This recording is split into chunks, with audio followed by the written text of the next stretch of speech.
I'm convinced that Wall Street still doesn't understand NVIDIA. NVIDIA stock is down by over 10% after one of their best earnings calls ever.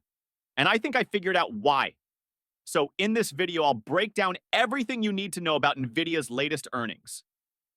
The three big things that investors seem to be missing right now, and what that means for NVIDIA stock in 2025 and beyond your time, is valuable. So let's get right into it first. Things first, I'm not here to hold you hostage. So here's everything up front. I'll quickly highlight NVIDIA's awesome earnings results. I'll walk you through three key points that most investors are missing right now. I'll cover three big catalysts that could be huge for NVIDIA stock in the short term. And of course, what this all means for NVIDIA's shareholders. As a result, there's a ton to talk about, so let's dive right into NVIDIA's earnings. Call NVIDIA posted record revenues of $130 billion for 2024, which is their fiscal year 2025.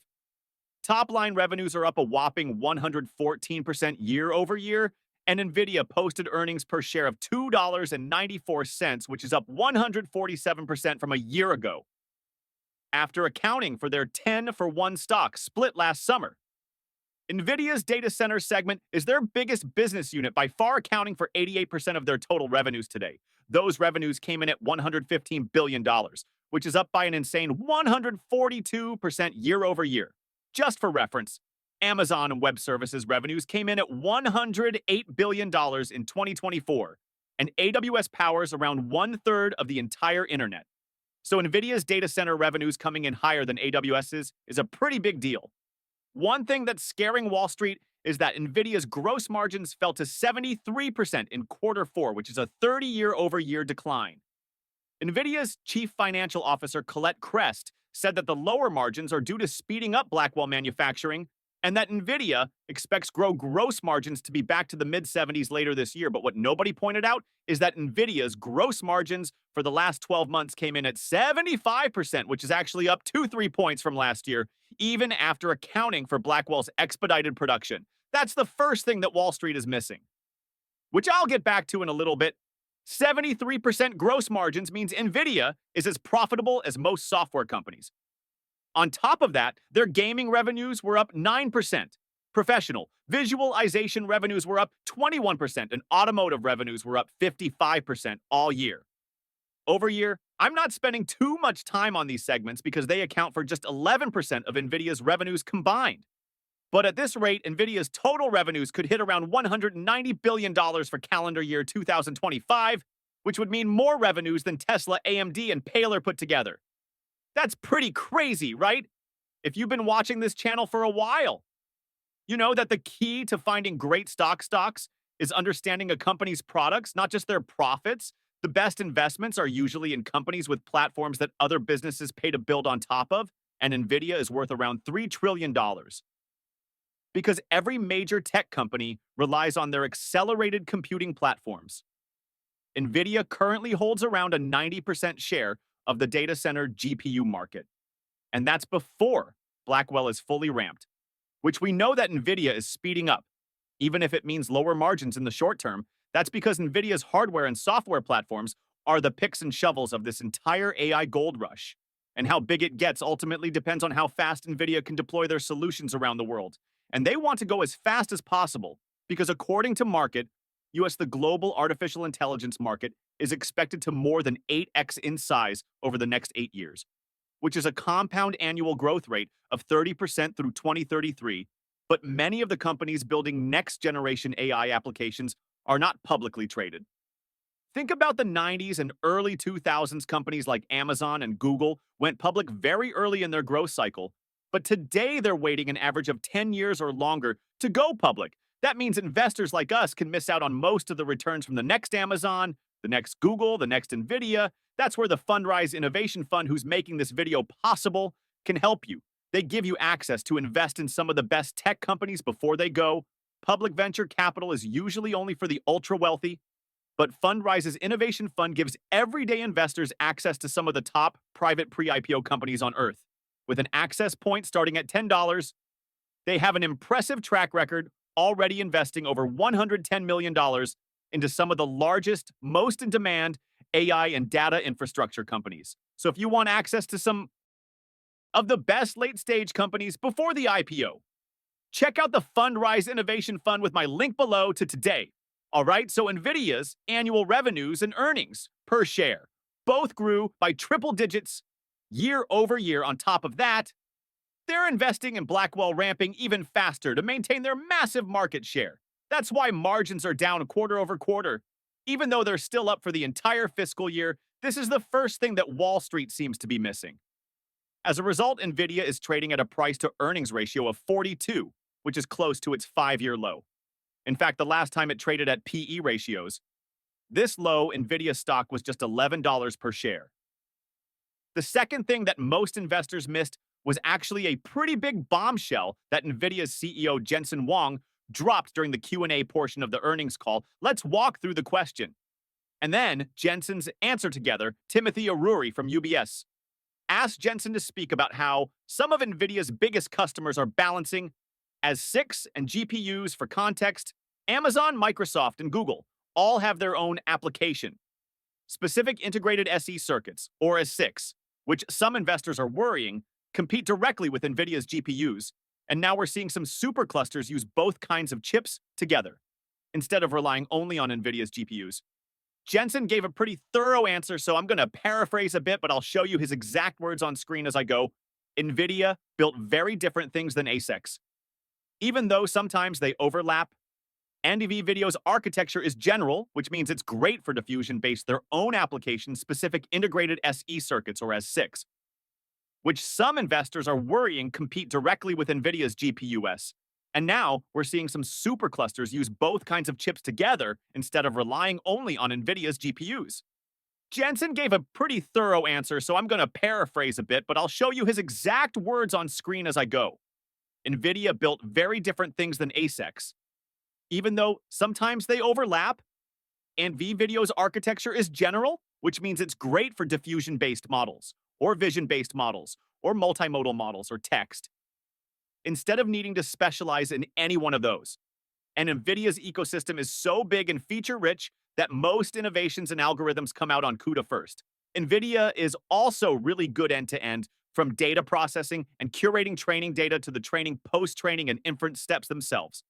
And unlike ASICs that are in one cloud, AWS, Azure, or Google NVIDIA is in every cloud and can also be on premises or in a robot. And NVIDIA's upgrade cycle is every year, which tends to be faster than the AS6 get upgraded. And this includes multiple chips, GPUs, CPUs, and networking chips to connect them at scale. As a result, NVIDIA's total performance per watt is anywhere from 2x to 4x, or even X these as 6 that translates directly to revenues, since AI applications charge based on the amount of tokens generated, and most data centers either have a fixed amount of space or a fixed amount of power, being able to generate 8 times more tokens in the same amount of space and power. Budget translates directly to 8 times returns on investment for these data centers. And I don't think that Wall Street realizes that Amazon, Microsoft, and Google's custom chips don't compete with NVIDIA at all. They're slower to upgrade, much more limited in the workloads they can support, and have 2 to 8 times lower performance per watt than NVIDIA's chips, depending on what innovations their massive install base have come up with, and where NVIDIA's chips are in their annual upgrade cycle. Let me give you a clear example. NVIDIA released an open-source software package called TensorRT-LM, which literally doubled the inference performance for large language models running on NVIDIA's GPUs. That means the hundreds of thousands of H100s bought by companies like Amazon, Google, Microsoft, Meta, OpenAI, and xAI got twice as good at running large language models overnight, but TensorRT-LLM also works on NVIDIA's Lovela GPUs. Their Ampere A100S, which predate the H100s, and Blackwell GPUs as well. And this leads nicely into the third thing that Wall Street seems to be missing, which is pretty ironic considering might even reflect upon it, come up with several versions, pick the best one, and then presents it to you. So the amount of computation that we have to do, even that inference time now, is 100 times more than what we used to do when ChatGPT first came out. So AI inference takes 100 times more computation now than it did when ChatGPT was released. A little over 2 years ago, thanks to all the new reasoning approaches in OpenAI GPT-4X, Grok 3, and DeepSeek's R1. Models that works out to be roughly a 10x in inference compute costs every single year, which is huge for NVIDIA. And I expect this trend to continue. Let me explain why, until recently, inference didn't need much compute because answers were generated in a single shot. The user prompts the model, and the model responds with whatever tokens it predicts come next. So inference costs were basically a function of how many prompts an AI model received and the average difficulty of those prompts. But today, we have techniques like step-by-step verification, chain of thought, reasoning, and mixture of experts models, all of which generate a lot more tokens on their way to solving a problem. As a result, AI models have a whole new way to scale their performance, spending more tokens to think about a problem in exchange for a better final output for a human. That would be like getting more time, more money, and more access to the right tools and experts to do a job. But for AI models, that means more GPU hours and better algorithms. So now there are three ways to scale AI models. The first scaling law is called pre-training scaling, where the foundational AI model improves with more training data and more parameters, both of which increase the amount of compute power needed. The second AI scaling law is called post-training scaling. That's reinforcement learning on more specialized data and prompts refining the outputs with different kinds of feedback. Having the AI model practice millions of times using synthetic data and so on, think of this as the fine-tuning step where the model can learn over time, which also requires a significant amount of compute power. And now there's a third AI scaling law called test time scaling. That's where models produce better outputs by spending more time, energy, and tokens on the inference step itself, should GP4 provide the answer in one shot or do some retrieval augmented generation. First, should Grok 3 break its chain of thought down into 3 steps, or 5 or 10, which expert models should DeepSeek I1 consult with, or should it take a majority vote from all of them? This is a huge area of research that's going to result in many different algorithms to solve all kinds of different problems in a wide variety of markets. But what they all have in common is benefiting from more compute, since letting models generate more and more tokens on the way to solving a problem will lead to better and better outputs, as long as that's true. AI research and development teams will keep finding new ways to generate better answers at the cost of more tokens.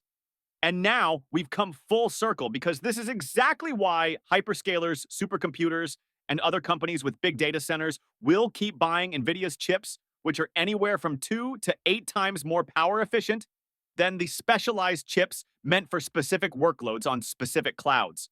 And that's why NVIDIA is pushing the pace of Blackwell's production and deployments, even at the cost of their margins. Over the short term, more chips leads to more innovations, which leads to more AI adoption, which leads to more chips. And NVIDIA understands this feedback loop better than anyone else.